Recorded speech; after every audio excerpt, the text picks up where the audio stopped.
Bien.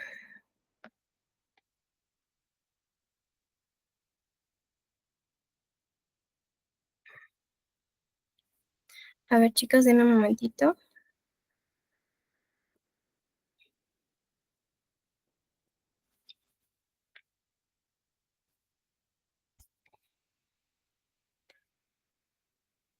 Okey, no sé si también se está viendo lo que estoy compartiendo. Sí se ve, tranquila. Okey.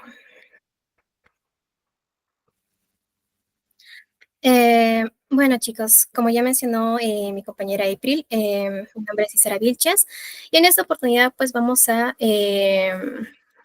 comenzar con nuestro primer tema, ¿no? Que es acerca sobre los fundamentos químicos, físicos, biológicos, genéticos y evolutivos de la bioquímica. Es cierto que la bioquímica a veces puede llegar a ser un poco pesadita o a veces darnos un poco de dolores de cabeza, pero aquí la cosa es que, tratemos de ver la bioquímica de una manera más bonita, más divertida, y para eso nosotras estamos aquí, para poderlos ayudar. Entonces, con respecto al contenido, primeramente vamos a hacer una breve introducción a la bioquímica. Espérenme un momentito, creo que están entrando. Mm, ok, sí, perdón. Ya. Ujú.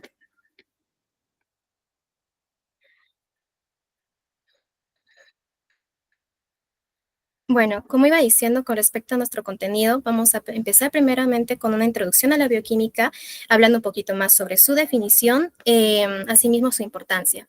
Por otro lado, también vamos a hablar con respecto a los fundamentos con los que se basan la bioquímica.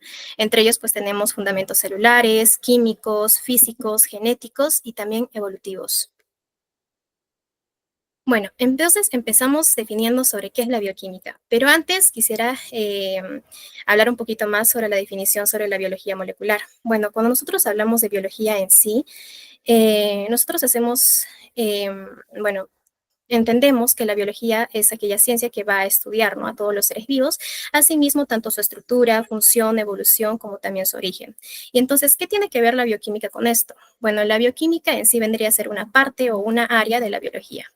Entonces, la bioquímica, que bueno, su nombre proviene del griego bios y también, bueno, quimos. Entonces, ¿qué quiere decir prácticamente la química de la vida?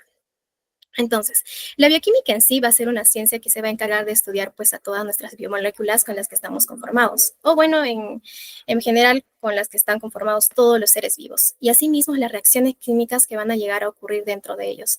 Cuando nosotros hablamos de biomoléculas, generalmente nos estamos haciendo referencias, bueno, nos estamos haciendo referencia aquellos compuestos orgánicos, como por ejemplo los lípidos, en este caso los glúcidos, las proteínas, asimismo los ácidos nucleicos. ¿No es así?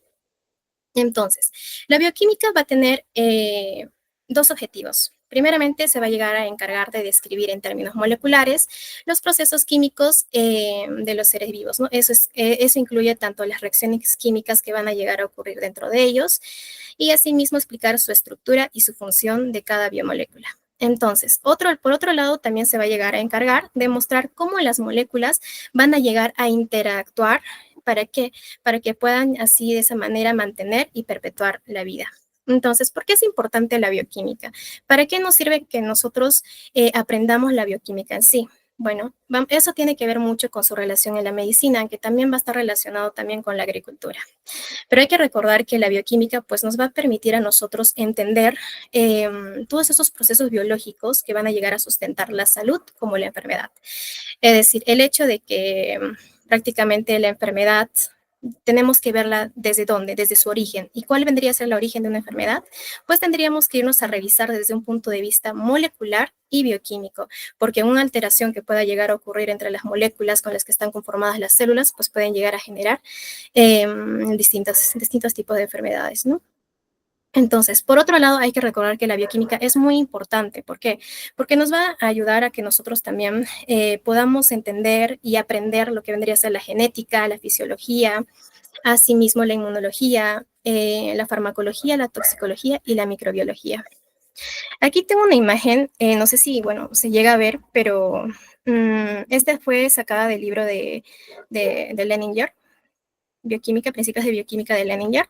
Entonces, esto nos ayuda a entender por qué es importante la bioquímica. Bueno, la bioquímica en sí, mira, el hecho de que la bioquímica estudia todos los bioelementos con los que están conformados los seres vivos, que como ya he mencionado, incluye tanto los ácidos nucleicos, proteínas, lípidos y carbohidratos, ¿no? Entonces, el hecho de que nosotros entendamos cómo está conformado, estructurado, o la función que tienen los ácidos nucleicos, nos van a ayudar a que nosotros podamos entender qué cosa, enfermedades genéticas. En el caso de las proteínas, pues, por ejemplo, un ejemplo clásico sería la anemia falciforme. Y asimismo en los lípidos, pues enfermedades como la aterosclerosis o carbohidratos como la diabetes sacarina. Diabetes sacarina no se confunden, es lo mismo, es otra forma de decir o denominar a la diabetes mellitus. Militos, perdón. Bueno, continuamos y ahora vamos a hablar un poco más sobre la característica de los seres vivos. Entonces, con respecto a las características de los seres vivos o cómo nosotros consideramos a algo como un ser viviente o algo que le diferencia de un ser inanimado, pues vamos a tener que va a haber una serie de características que los va a llegar a definir como un organismo vivo como tal. Entre esas características, bueno, depende también de los autores. Hay algunos que mencionan que hay como alrededor de 7 características, otros que son 6. En este caso, Leninger, bueno, los dividió en 6, ¿no? O bueno, mencionó 6 características. Entonces, primeramente tenemos el primero que vendría a ser un alto grado de complejidad química y de organización microscópica. Pero, ¿qué nos quiere decir eso? Alto grado de complejidad química o organización microscópica. Bueno, entonces aquí nos tenemos que ir directamente a la parte microscópica de las biomoléculas. Prácticamente es eso.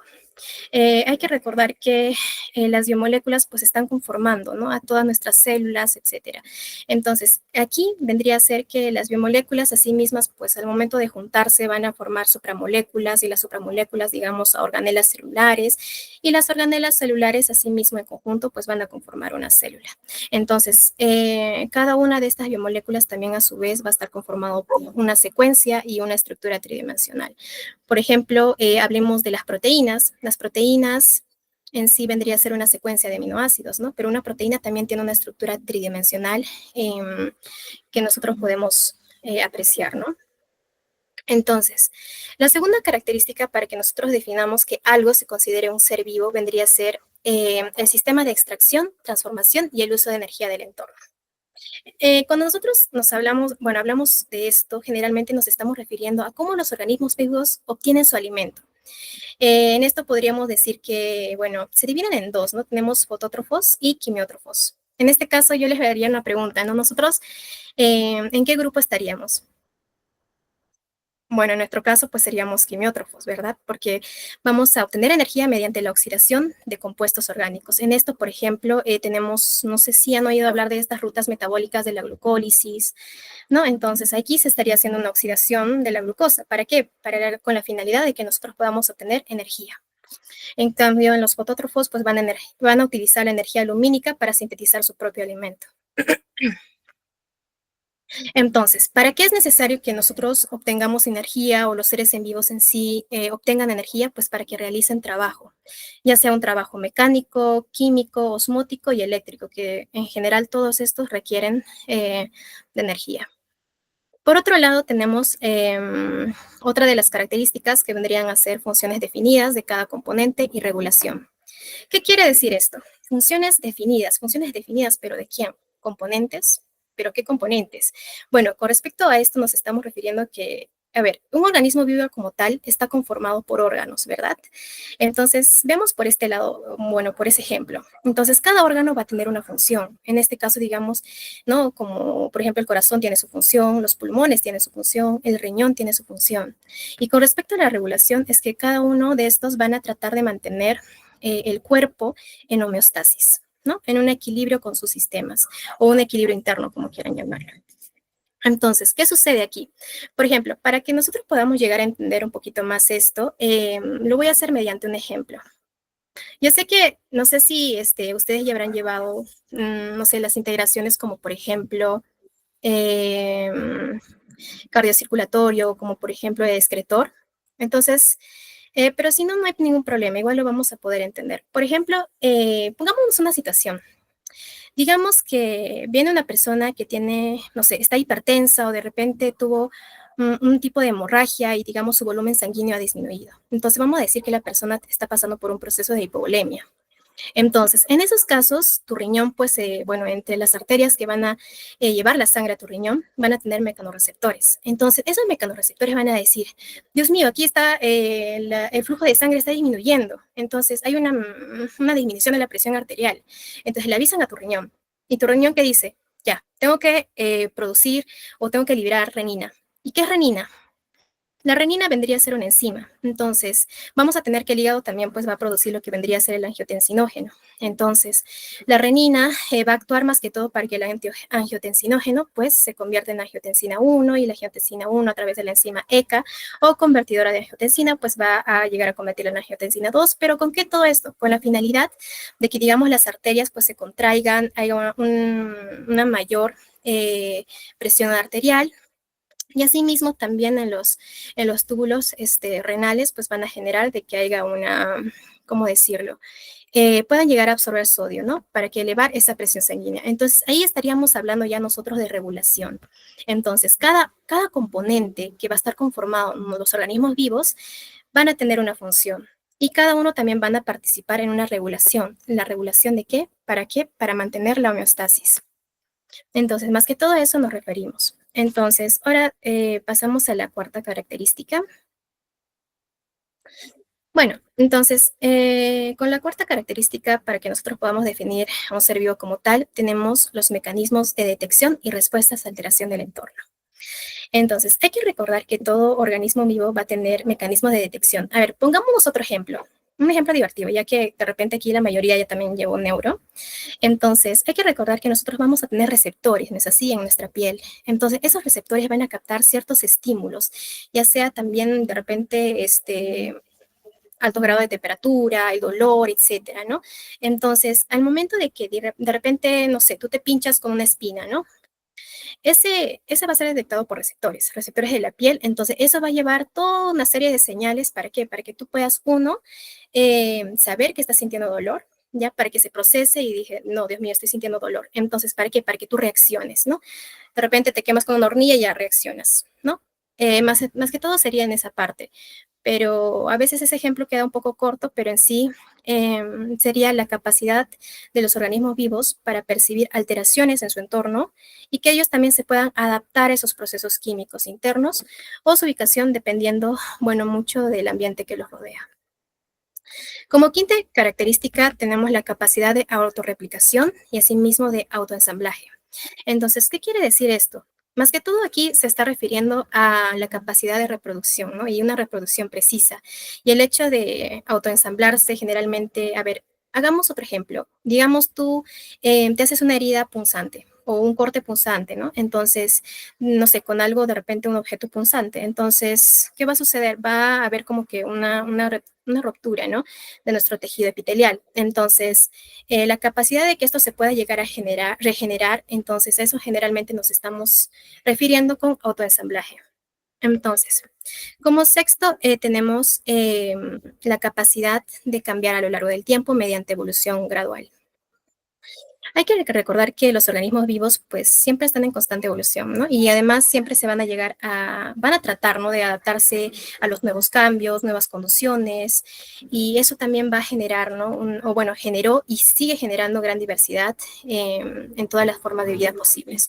Entonces, un ejemplo muy común bueno, sería, por ejemplo, la pigmentación de la piel.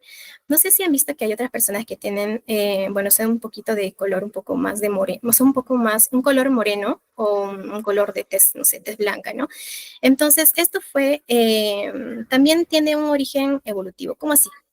Anteriormente, hay que recordar que de repente, más que todo se trata por supervivencia. Por ejemplo, en zonas de alta latitud, donde los rayos ultravioleta llegan con menos intensidad, pues vamos a tener que ahí va a haber una menos producción de melanina, ¿sí? Entonces eso va a generar de que también personas como por ejemplo que viven en Europa, que tienen, no sé, una menos latitud, ¿no? Su lugar geográfico, pues va a generar de que tenga una pigmentación más clara. Y eso también se fue heredando y también se volvió algo más genético. Asimismo pasa con aquellas personas que hayan llegado a vivir en latitudes más eh, menos altas, ¿no? Entonces, eso sería. Con respecto, bueno, ahora sigamos y hablemos sobre los fundamentos celulares. ¿Qué podemos decir de los fundamentos celulares? Bueno, para que nosotros podamos llegar a entender los fundamentos celulares, generalmente podemos llegar a hablar sobre la teoría celular. ¿Sí? Hay que recordar que todas las células, obviamente hay células diferentes, ¿sí? Pueden variar tanto en su aspecto físico, eso incluye su apariencia, perdón, y asimismo pueden variar en función, eso es muy cierto. Pero todas las células van a llegar a compartir propiedades básicas y fundamentales que van a subrayar la unidad de la vida. ¿Cómo así?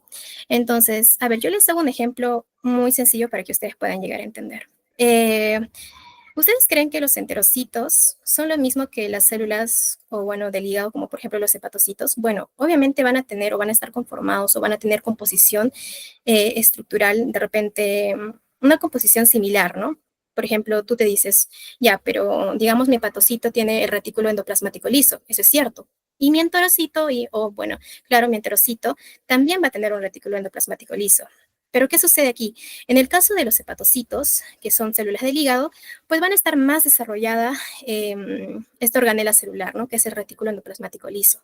¿Y eso por qué? ¿Por qué? Porque, bueno, pues estas células van a tener que cumplir una función en específico. Por ejemplo, no sé si ustedes han escuchado que el hígado tiene una función de desintoxicación. Perdóname el ruido. Bueno, tiene una función de desintoxicación. Bueno, esto se debe más que todo a que su retículo endoplasmático liso se encuentra más desarrollado. Y el hecho de que no solamente tiene función en la síntesis de lípidos, sino que también, pues, en regular más que todo estos componentes xenobióticos que puedan llegar a afectar las células hepáticas. Entonces, al tener más desarrollado este retículo endoplasmático liso, pues le va a ayudar a que nuestro hígado pues tenga esa función, ¿no? De desintoxicación. Y bueno, a diferencia que, bueno, claro, tenemos, por ejemplo, las células de nuestro intestino, como los enterocitos. Ellos más bien tienen otro tipo de composición estructural una apariencia, claro, una composición estructural diferente que tiene una función específica de absorción. Y eso también va a depender del tipo de célula que se trate. Y bueno, entonces, continuando, hay que recordar que las células, pues vendrían a ser la unidad básica para la vida, como también vendría a ser la unidad mínima de vida. Es decir, las células en sí vendría a ser el organismo vivo más pequeñito que puede haber, pero también obviamente es fundamental, como también es la estructura, o va a formar parte de la estructura de aquellos organismos multicelulares. Pongamos otro ejemplo. Imagínate tu célula que vendría a ser el igual que un ladrillo, ¿no? Entonces, tú quieres construir toda una pared o toda una casa que está conformado por un montón de ladrillos. Entonces, esa casita o esa pared vendría a ser el organismo multicelular. O en este caso tú. Entonces, eso vendría a ser la célula, vendría a ser la mínima unidad de vida y la unidad básica para la vida. ¿Sí? Entonces, ay, perdón. Regresando, ya, como hay que recordar, van a tener algunas similitudes conforme a composición. Hay que recordar que las células se van a dividir en dos tipos, ¿no? Tenemos las eucariotas y las procariotas, ¿no? Entonces, dentro de estos tipos de células también va a haber una subdivisión de células. Pero hay que recordar que las células procariotas como células eucariotas van a tener similitudes como también diferencias.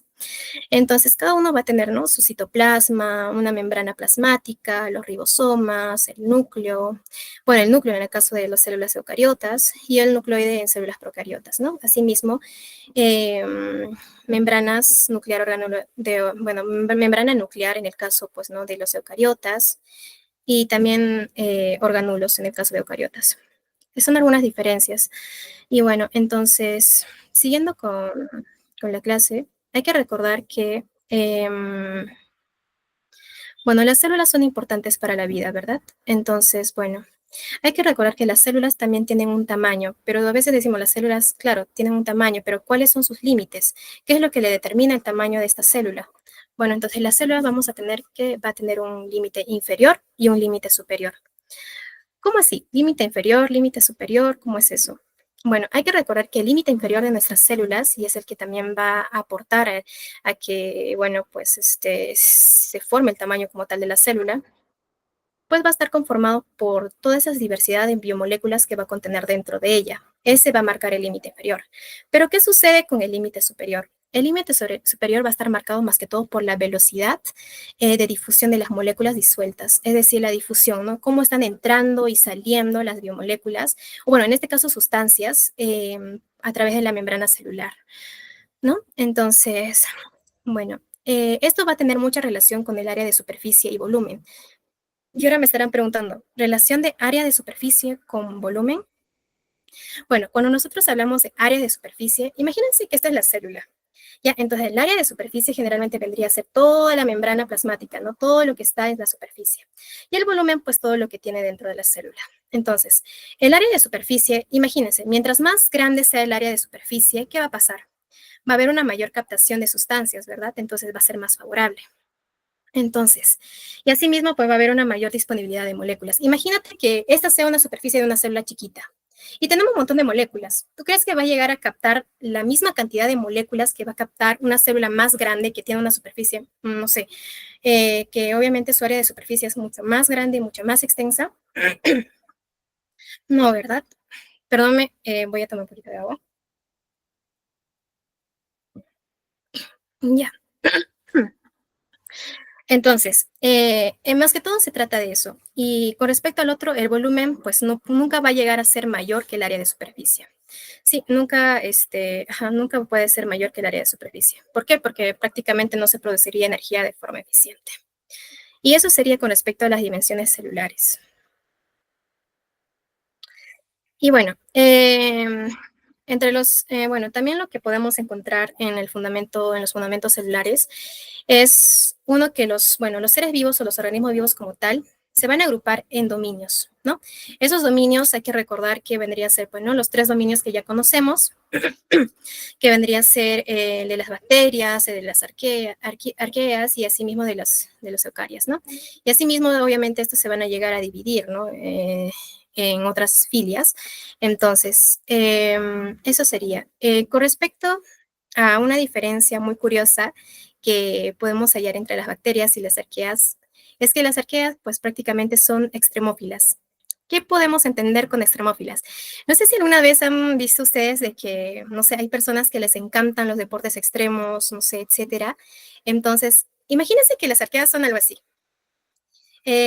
¿Cómo extremófilas? Bueno, es que a ellas les gusta habitar en lugares extremos. ¿Cómo así? Por ejemplo, son acidófilas o termófilas, es decir, pueden vivir en lugares que no prácticamente, no podría vivir otro organismo vivo en ese lugar que viven las arqueas. Entonces, esta sería también una diferencia entre las arqueas y las bacterias. Y es algo muy curioso, ¿no? Porque a ellas siempre les va a gustar lo extremo. Acuérdense de eso. Y bueno, ustedes ya saben que en la parte de los eucariotas, generalmente, bueno, están, claro, ¿no? Este dominio que es de ecuaria y va a estar el dominio animal, también vegetal, eh, entre otros, ¿no? Y también esto hay que recordar que entre estas 3 familias, pues vamos a tener, o bueno, 3 dominios, por así decirlo, van a tener una adquisición de energía diferente, van a haber reinos que van a pertenecer en cada uno de ellos, y así. Entonces, ahora vamos a ver sobre la obtención de energía. Hay que recordar que los seres vivos también se van a llegar a organizar según la fuente de energía, según cómo ellos van a llegar a obtener su alimento. Como ya les iba mencionando en el principio, vamos a tener fotótrofos como también quimiótrofos.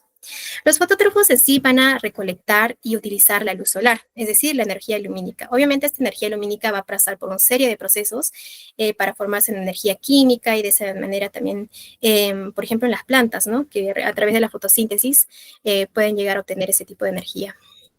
Entonces, ¿qué pasa con los quimiótrofos?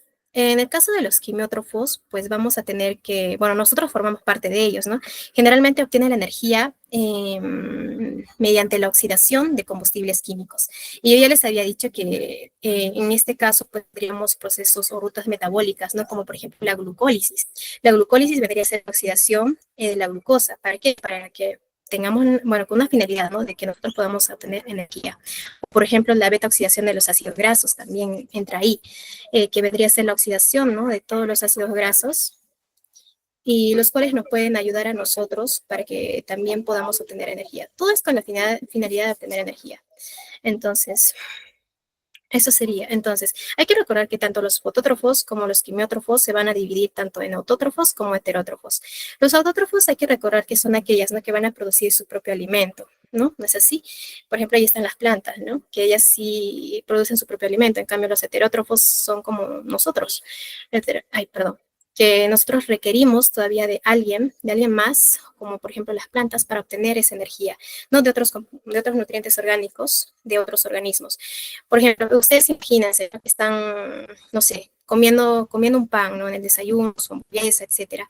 Ese pan, va a estar conformado por almidón, pero ¿quién produce el almidón?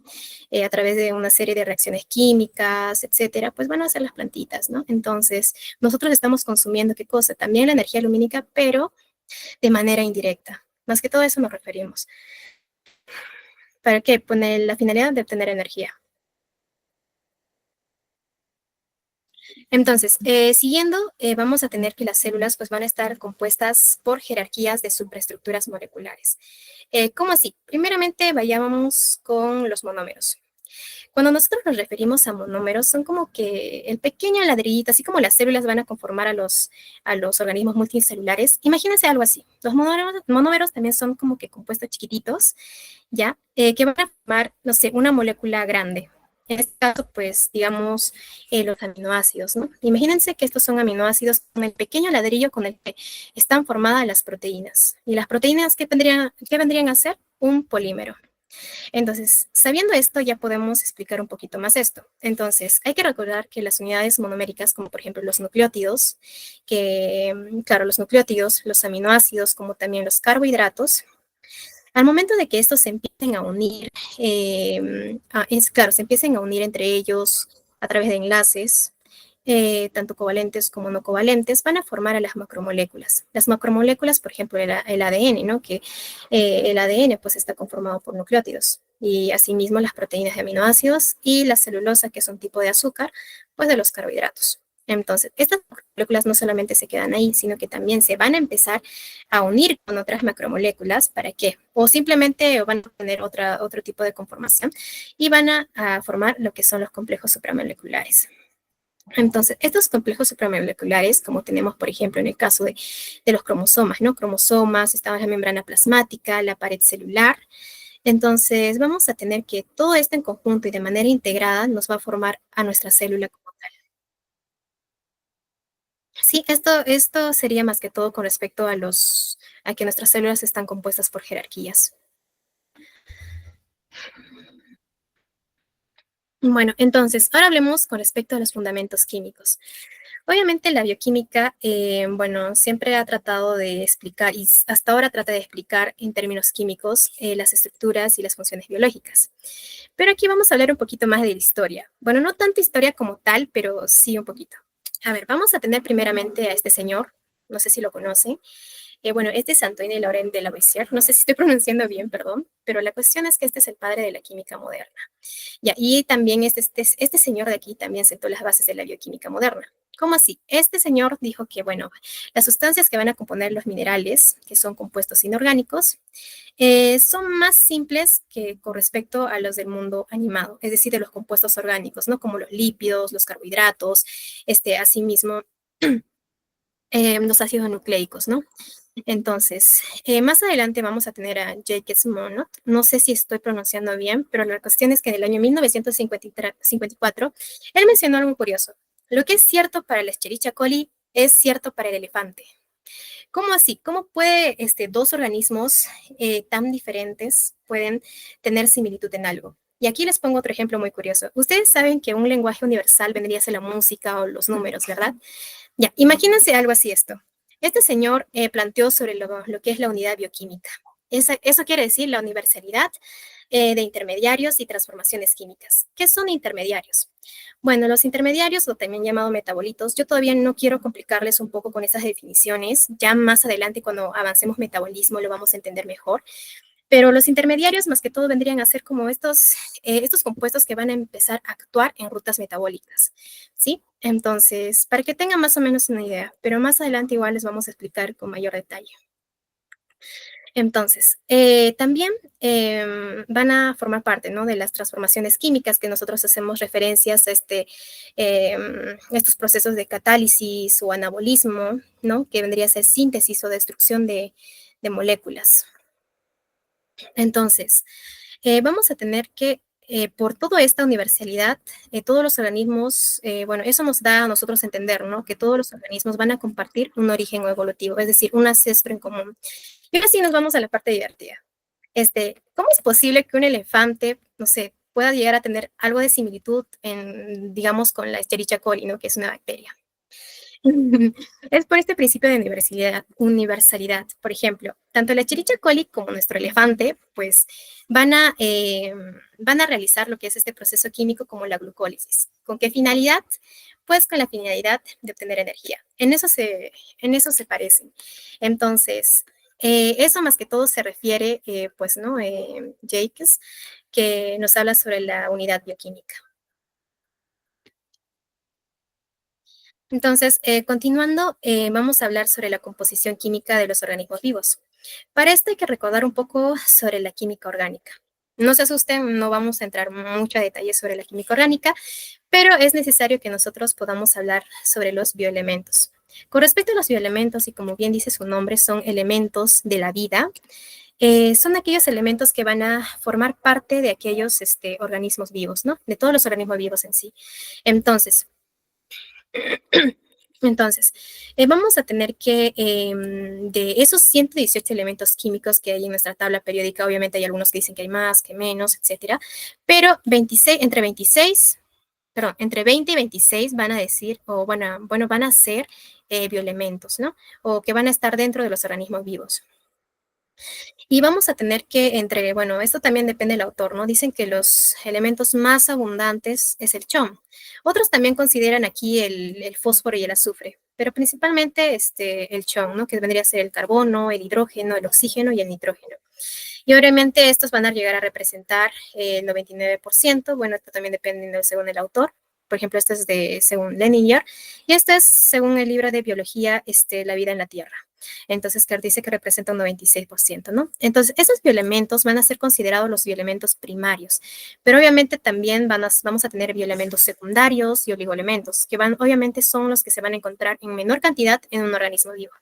Entonces, con respecto a los bioelementos secundarios, pues vamos a tener que van a representar, bueno, en este caso un 3.3% de la materia viva. Entonces, entre ellos, pues vendríamos a tener el sodio, el potasio, el calcio, el magnesio y también el cloro.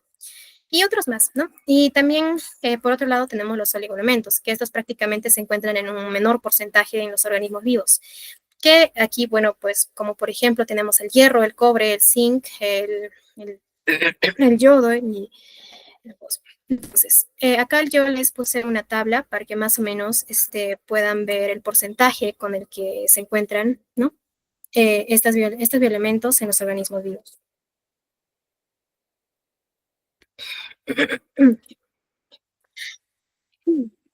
Entonces, ahora hablemos sobre la química del carbono.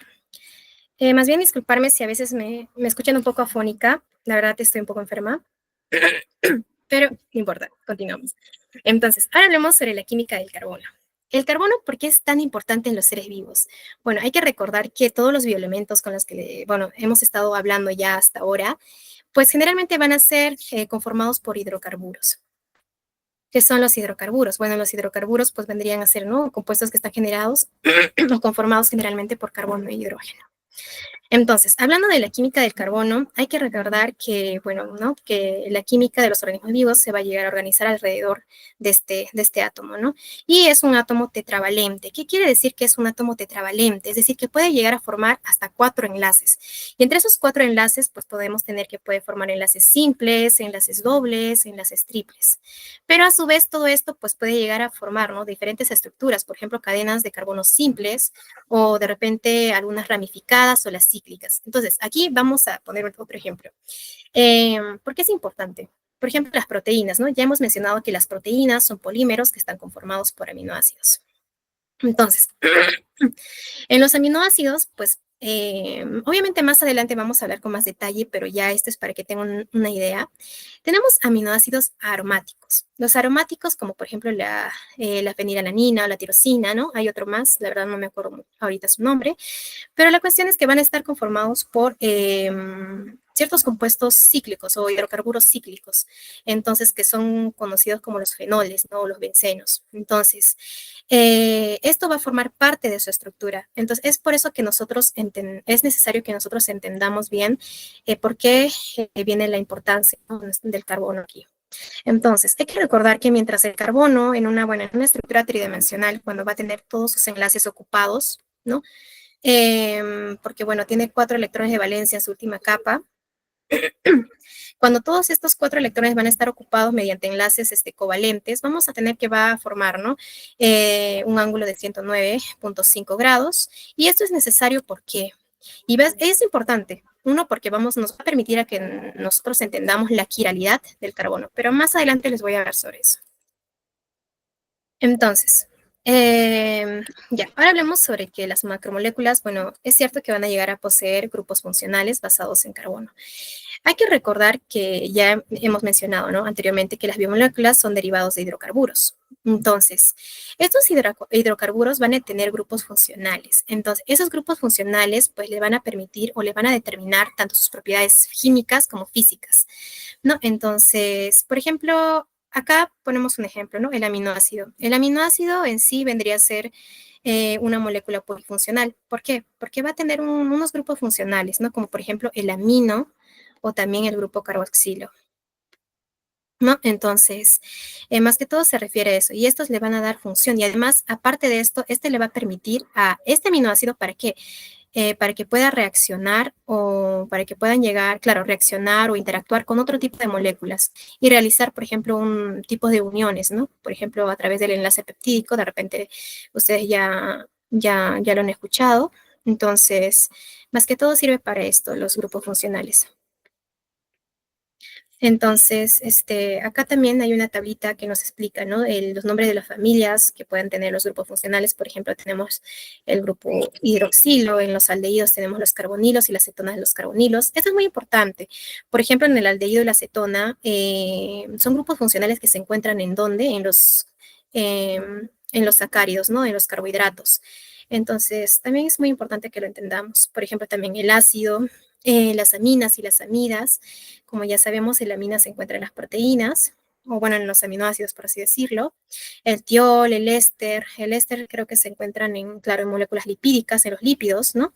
Entonces, claro, y cada uno va a tener su nombre de grupo en el que pertenece. Y bueno, ahora hablemos sobre las estructuras tridimensionales. Para que nosotros podamos entender un poquito más sobre las estructuras tridimensionales, es importante que nosotros hablemos de la estereoquímica. Pero, ¿qué es la estereoquímica? Bueno, la estereoquímica vendría a ser una parte de la química, ¿no? Que va a llegar a estudiar la disposición espacial de los átomos que van a llegar a componer a las moléculas. Y bueno, también cómo esto va a llegar a afectar a las propiedades de estas moléculas, ¿no? Entonces, para que nosotros podamos entender un poco más sobre la estereoquímica, que es esta, ¿no? Es el estudio de la disposición espacial, pues es importante que nosotros entendamos sobre qué son los isómeros. Los isómeros en sí vendrían a ser compuestos que tienen una fórmula química idéntica o tienen una igual fórmula química. O sea, tenemos dos compuestos, ¿no? Este va a tener la misma fórmula química que este otro. Entonces, ¿pero qué va a pasar? Van a diferir en sus propiedades. ¿Qué propiedades? Químicas o físicas. Entonces, ¿para qué es importante que nosotros entendamos la estereoquímica? Bueno, aquí ya estaríamos entendiendo un poquito más sobre fármacos. ¿Cómo así? ¿Por qué es importante? Bueno, por ejemplo, aquí les puse bueno, esto, no sobre que antiguamente pues los científicos que sintetizaban un medicamento observaban que en algunos casos salvaban vidas, pero en otros también podría ser mortal. Y esto también, ¿no? En los medicamentos. Por ejemplo, aquí puse al propanolol. Hay que recordar que según la disposición espacial que este tenga, porque mira, no son iguales, parecen iguales, pero no sé si han visto que estos tienen un tipo o sea, no son superponibles, ¿sí? No son superponibles. Más adelante les voy a explicar sobre eso. Entonces, aquí tenemos que este es el R-propanolol y el S-propanolol. Recuerden que el R-propanolol es un anticonceptivo y el S-propanolol pues vendría a ser un antihipertensivo. Así que es por eso que es necesario que nosotros aprendamos química y porque más que todo nos apoya en esto, ¿no? Para poder entender también los fármacos y su, bueno, la disposición espacial que hace que los diferencie. Entonces, ahora sí, hablemos un poquito más de los isómeros. Ya los isómeros se van a llegar a dividir tanto en isómeros estructurales como en isómeros, bueno, estereoisómeros, ¿no? Que cuando hablamos de estereoisómeros, generalmente nos estamos hablando de isómeros geométricos o una isomería espacial, ya en donde esto, ahorita no nos vamos a enfocar en esto, sino más que todo nos vamos a enfocar en los estereoisómeros. Hay que recordar que estos se van a dividir tanto en diastereoisómeros como también en enantiómeros. Los diastereoisómeros prácticamente son, un ejemplo de esto es los isómeros cis-trans, ¿no? Estos diastereoisómeros, perdonen, no son, o sea, no son imagen especular uno del otro, ¿sí? Son, a ver, bueno, lo definen como que no son enantiómeros, ¿sí? Por ejemplo, tenemos los isómeros cis-trans, cómo identificamos si uno es cis, el otro es trans. Cuando es cis, pues vamos a tener que en este caso, por ejemplo, este hidrocarburo, tenemos, ¿no? Que aquí está, aquí, a ver, sí, sí. Por ejemplo, estas moléculas de hidrógeno, ¿no? Se encuentran en el mismo lugar, ¿no? En esa misma dirección. Entonces serían cis. Pero ¿qué pasa con el trans? Mira, el hidrógeno, ¿dónde está? ¿En qué posición? Se encuentra al otro extremo, ¿verdad? Entonces ahí sería trans.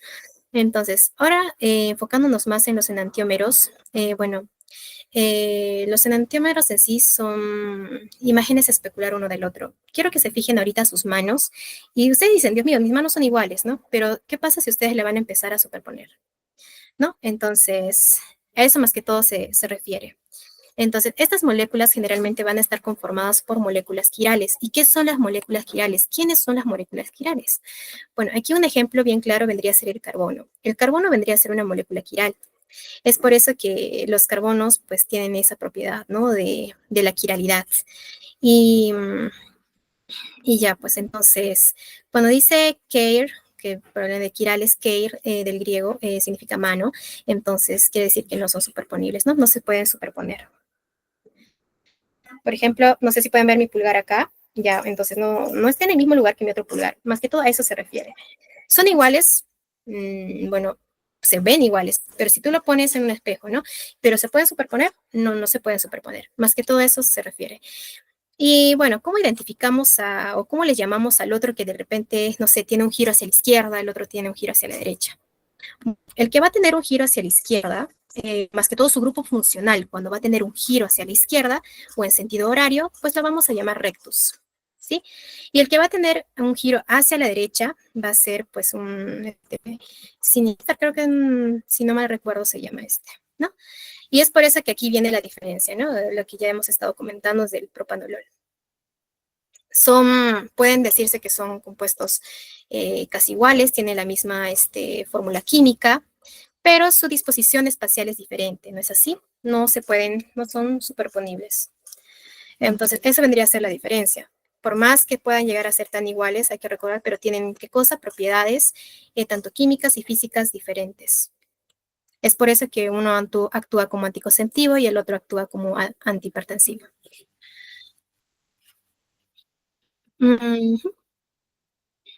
Entonces, vamos a hablar de cómo se origina este fenómeno.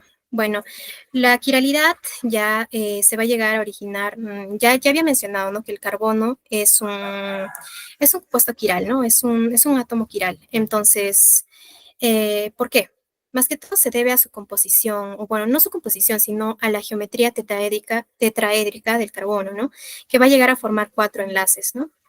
Al formar esto, pues, y a tener también su estructura tridimensional, pues va a hacer que este actúe como un átomo quiral.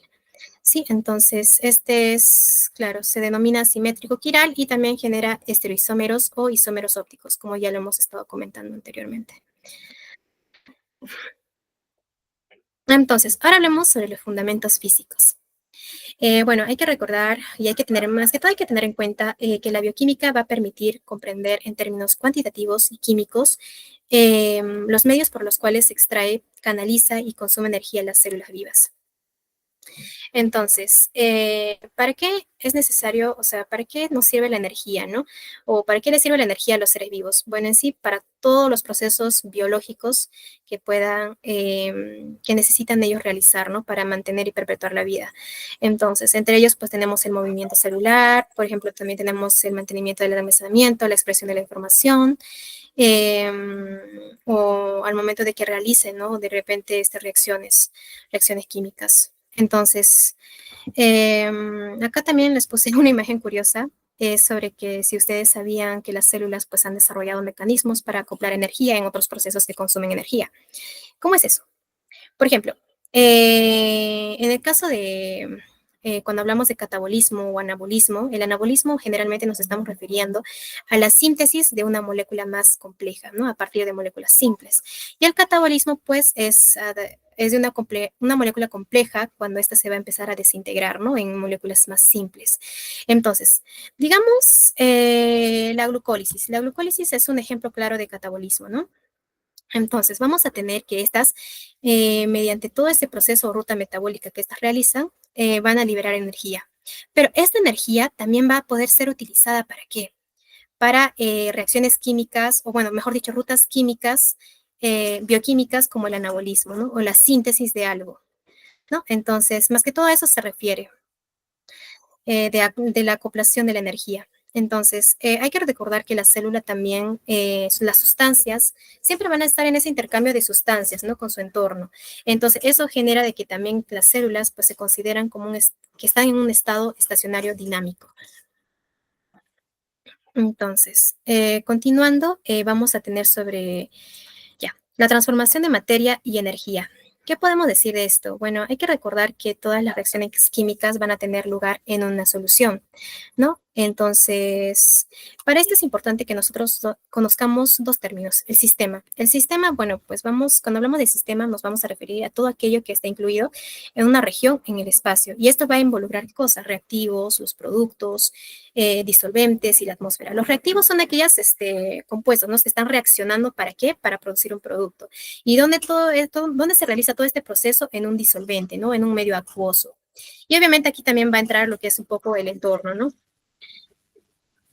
Y nada, con respecto al universo, el universo en sí vendría a ser ¿qué cosa? El sistema más el entorno. Entonces, obviamente vamos a tener diferentes tipos de intercambio de materia y energía, y los sistemas se van a llegar a clasificar según ello. Entonces, vamos a tener tres tipos de sistemas, aislado, el cerrado y el abierto. El sistema aislado generalmente podemos representarlo como un termo, ¿no? Imagínate un termo, no puede salir ni calor ni entrar calor, ¿no es así? Y tampoco se puede llegar a salir materia, ¿no es así? Entonces, no se va a intercambiar ni materia ni energía. Pero ¿qué pasa en una olla de presión? Que, bueno, es un ejemplo claro de sistema cerrado. Aquí vamos a tener que no se va a intercambiar materia, ¿ya? Pero sí se va a poder intercambiar energía, es decir, el calor puede salir o entrar, ¿no? Va a poder realizar esas acciones. Entonces, en el caso de nosotros, que somos organismos vivos, pertenecemos a la materia animada, nosotros somos un sistema abierto. ¿Y a qué se refiere eso? Porque se refiere más que todo a ese intercambio de materia y energía constante bueno, pues, ¿no? Que se presenta en los organismos vivos. Y aquí pues bueno, lo representamos como una célula, ¿no? Que siempre está en constante intercambio de sustancias. Y bueno, ahora vamos a hablar sobre las leyes de la termodinámica. ¿Por qué es importante que nosotros entendamos esto? Obviamente yo sé que hay tres leyes, también se considera una ley cero, ¿no? Pero ahorita más que todo enfocándonos en la parte bioquímica y la parte, eh, lo que están más relacionados, ¿no? Con esto es la primera ley, que es la ley de la conservación de la energía, y la otra que vendría a ser la ley de la entropía. ¿Cómo así? Entonces, primeramente, la primera ley es sobre que la energía no se crea ni se destruye, ¿no? Solamente se transforma. Entonces, ¿cómo podemos entender nosotros esto y cómo se relaciona con los seres vivos? Por ejemplo, nosotros, ¿no? Que de repente tú quieras comer, no sé, pongámoslo, no sé, tu hamburguesa o algo, ¿no? Entonces, bueno, obviamente esto no es una hamburguesa, ¿no? Pero ya, vamos a tener que los quimiótrofos van a utilizar la energía solar, pero de manera indirecta. Ya les había comentado antes, ¿no? De cómo nosotros llegamos a utilizarla. Entonces, esta energía, como dice, no se crea ni se destruye. Entonces, tenemos acá la fórmula de la glucosa. Entonces, a través de la respiración celular, que es un tipo de reacción química, pues solamente nos se va a transformar. Obviamente nos va a dar un producto, pero obviamente no se está destruyendo, no estamos quitando átomos o etc., ¿no? Se está formando en energía y otros, ¿no? Por ejemplo, 6 moléculas de agua y 6 moléculas de dióxido de carbono. Pero son los mismos que están acá. No sé si ustedes recuerdan o se habrán llevado en química de repente en el colegio o no lo sé sobre esto del redox. Ya, algo así. Esto cumple esta primera ley. Entonces, con respecto a la segunda ley, que es la entropía, ya, algo que quiero que entiendan es que la entropía lo relacionen con el desorden. ¿Sí? La entropía total del universo aumenta continuamente. Eso no quiere decir que el desorden del universo va a estar en constante aumento. ¿Sí? Véanlo así, véanlo de esa manera, como un desorden. Entonces, ¿qué mide la entropía? Entonces, bueno, la entropía en sí va a medir el grado de desorden de los componentes de un sistema. Sí, tenemos acá, claro, algo ordenado, que tiene poca entropía, y algo que está menos ordenado, muy desordenado, es algo que tiene mucha entropía, ¿no? Entonces, quiero que lo vean de esta manera. Entropía, desorden. Entropía igual a desorden, ¿sí? Entonces, yo quería, puse esto más que todo para que nosotros podamos, jugar un poco, ¿no? Y para que nosotros podamos entender un poquito más sobre qué es la entropía y esas cosas. Entonces, si yo les pregunto, ¿no? ¿Cuál de estos escenarios o no lo sé requiere más de nuestra energía para que esté ordenadito? El primero, ¿no? Porque el primero, está muy desordenado. A comparación del segundo, que ya está ordenado, de repente falta hacer un poco de limpieza o nada más. Entonces, si yo les pregunto cuál tiene más entropía, vendría a ser el escenario uno, ¿verdad? ¿Y quién tiene poca entropía? Sería el escenario 2. ¿Quién requiere más energía? Pues el uno, ¿no? Y en eso ya estamos hablando de entalpía, es otro término que sería bueno que ustedes lo recuerden también. La entalpía vendría a ser no, la energía que nosotros usamos para realizar trabajo. Entonces, claro. Y acá les puse esto, ¿no? El incremento de la entropía es termodinámicamente favorable y que puede ocurrir sin el ingreso de energía. ¿Por qué es termodinámicamente favorable? Bueno, el universo generalmente lo consideramos como que tiene un alto grado de entropía, ¿no? Y que siempre está en constante aumento. Entonces, yo les pongo un ejemplo simple y algo que podamos relacionarlo con los seres vivos. Nosotros los organismos vivos estamos en un constante orden, ¿no es así? Todos van a seguir una secuencia, de repente si hay una alteración, de repente, no sé, alguna irregularidad que pueda llegar a afectar la homeostasis, por ejemplo, ¿no? En un estado de hipovolemia, ¿ya? Se está generando, ¿por qué? Porque hay un tipo de desorden ahí adentro. Y por eso quiero que ustedes recuerden esto y también lo relacionen con, con los organismos vivos, ¿no? Por ejemplo, si una persona llega a morir, pierde ese orden, esa secuencia, todos esos procesos que lleva ocurriendo dentro de sí mismo para que siga vivo, ¿no? Y si, ¿qué pasa si muere? Si muere, vendría a formar parte del universo. ¿Por qué? Porque ya se perdió ese orden, se perdió. No hay ese orden, entonces vendría a formar parte también de la entropía del universo. No sé si me dejé entender, pero más o menos es la manera que nosotros podamos llegar a relacionarlo con los organismos vivos. Bueno, entonces, siguiendo con el jueguito, quería ver y quería preguntarles cuál de los siguientes escenarios, bueno, esto ya lo hicimos, ¿no? Tiene mayor entropía. Vimos que primero tiene el sistema 1, ¿no? Y este tiene un poca entropía, ¿no? El sistema 2. Entonces, hemos dicho que también la entropía se puede medir. ¿No es así? Entonces, veamos estos dos escenarios. Por ejemplo, digamos tú el día de hoy, no sé, a las 7 de la mañana, todo tu cuarto estaba bien ordenadito, bien bonito, y de repente tenías que salir a una fiesta, no sé, un evento, todo, más que todo creo que nos pasa a las mujeres, ¿no? Que a veces al momento de buscarnos qué ponernos, termina todo, a veces la ropa ahí, todo pues en la cama, algo desordenado, ¿no? Entonces, imagínense más que todo ese escenario. Entonces, hay que recordar que la entropía se puede calcular. Entropía, que era que les dije que lo vamos a relacionar con el desorden, ¿no es así? Entonces, ¿cómo la calculamos esa diferencia, esa variación de entropía? En este caso, la entropía lo vamos a representar con una S. Entonces, vamos a calcular la entropía o el desorden final menos el desorden inicial o entropía inicial, ¿ok? Y, por ejemplo, digamos que, ya, que la entropía inicial vamos a tener que va a ser igual a 1, es decir, va a haber menos cantidad de desorden, ¿no? Menos desorden, mejor dicho. Y que la entropía final va a ser igual a 9, es decir, más desordenado, no como acá. Entonces, ¿cómo era la fórmula? El final menos el inicial. Entonces, ¿qué vendría a ser? 8. Y sería este. Pero para eso quiero que recuerden que si en caso de que salga positivo, como en este caso, vendríamos a decir que que la entropía está aumentando, ¿no? Hay un aumento de la entropía. Pero ¿qué pasa si en este caso sale negativo el resultado? Pues vamos a decir que nuestra entropía pues va a estar disminuyendo, ¿no? Hay una disminución de la entropía. Entonces, ahora hablemos de los fundamentos genéticos. En los fundamentos genéticos, obviamente ya tenemos una clase programada completa sobre genética, también, bueno, los fundamentos genéticos de la bioquímica. Entonces, solamente les voy a hablar la parte básica, ¿no? Entonces, tenemos que los ácidos nucleicos, como por ejemplo el ADN, el ARN, ¿no? Van a estar conformados por nucleótidos que también se van a llegar a unir mediante enlaces, ¿no? Y esos nucleótidos a su vez van a estar conformados por ¿quiénes? Por bases nitrogenadas, una pentosa, un grupo fosfato, ¿no?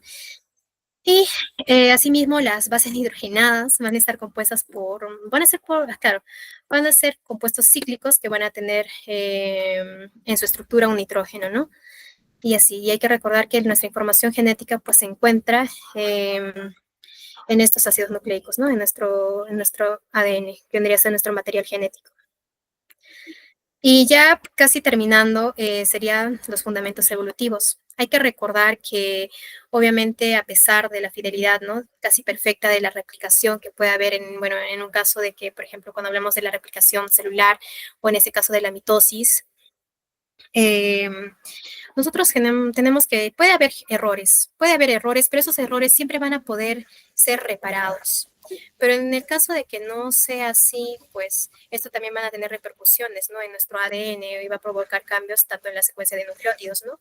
Y lo cual va a producir una mutación genética. Y más que todo nos referimos a esto con fundamentos evolutivos. Y nada, chicos, eso sería todo. Y tenemos las referencias bibliográficas. Todo lo que estamos viendo acá es sacado de Leninger, asimismo de la bioquímica de Harper, y asimismo la biología, la vida en la Tierra.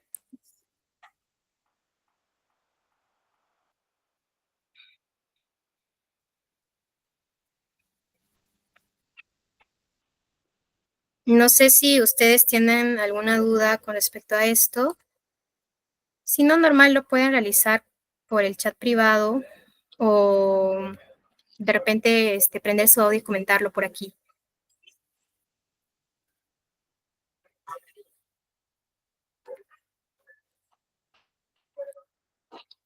Bien, miren chicos, yo les voy a estar mandando dentro de unos minutos un pequeño test para que ustedes puedan ver más o menos si es que han comprendido el tema o no, para poder evaluarse más que todo.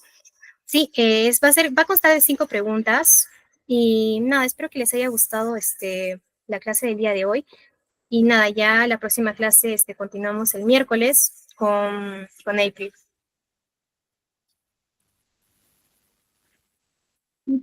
No te preocupes, sí, el miércoles continuamos con mi clase, que vamos a hablar de agua y de la y el viernes continuamos con mi compañera Gabriela, para ya cerrar los 3 temas de esta semana.